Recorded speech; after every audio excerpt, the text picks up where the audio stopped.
මම නම් කියන්නේ බැටරි එක අටවනවා නම් අඩුම තරමේ මේ ගානටවත් අටවන්න ඕන. ඉතින් මේ e-bike බැටරි එක අපිට රිපෙයාර් එකට ආවේ charge වෙන්නේ නැහැ වැඩි වෙලා දුවන්න බෑ කියලා. ඉතින් voltage බලපුවම voltage පෙන්නනවා. නමුත් මේක load test එක fail. බැටරි පැක් එක එළියට අරන් බලමු මොකද වෙලා තියෙන්නේ කියලා. මේක open කරලා බලපුවම තමයි මම shock වුණේ. ඉතින් මේකත් අපේ ලංකාව ඇතුළතදී නිෂ්පාදනය කරපු අතිවිශිෂ්ට නිර්මාණයක්. ඉතින් ඔයගලන්ට පේනවා කොහොමද මේ නිර්මාණය කරලා තියෙන්නේ කියලා. ඉතින් මේ විදිහට මේ බැටරි පැක් එක හොඩ්ලු ආකාරයක් මැද්දෙන් පරිස්සමට එළියට ගන්නවා. මොකද කොයි වෙලාවෙ මාවත් එක්ක ගිනි ගනීද කියලා මමවත් දන්නේ නැහැ.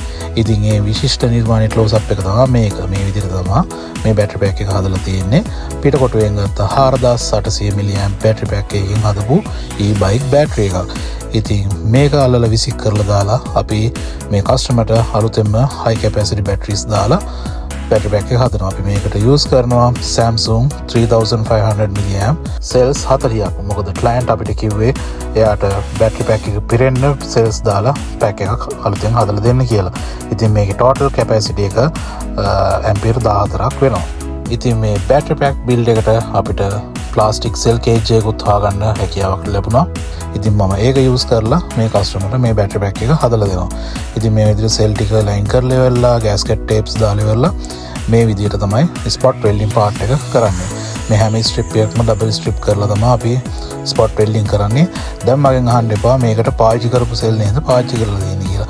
නෑ ඇත්තටම මගේ අතින් වැඩි වැරදුනා. මම ඉස්සරහම spot welding කරන්න කලින් gasket tape නම් දාන්න අමතකුණා. ඊට පස්සේ ආයි spot welding ටික ගලවලා ඉවරලා තමයි මේ විදිහට gasket tape දාලා වැඩේ කරන්න ගත්තේ.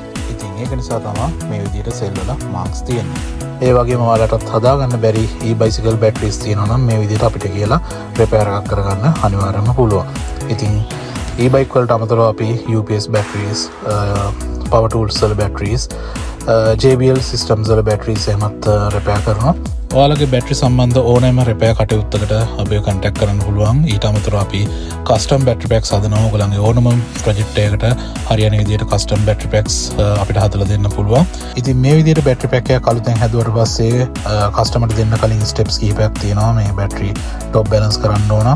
ඒ කරලා ඉවරලා අපි load testing කරනවා. ඒ ඔක්කොම කරලා ඉවරලා තමයි අපි BMS එක install කරන්නේ. ඉතින් මේකට අපි කලින් තිබිච්ච BMS එකම අපි මේකට පාවිච්චි කරනවා. මොකද මේක 40 amp BMS එකක්. BMS එකේ නම් කිසිම issue එකක් තිබිච්ච නැති නිසා අපි මේ BMS එකම මේ අලුත් පැක් එකට පාවිච්චි කරනවා.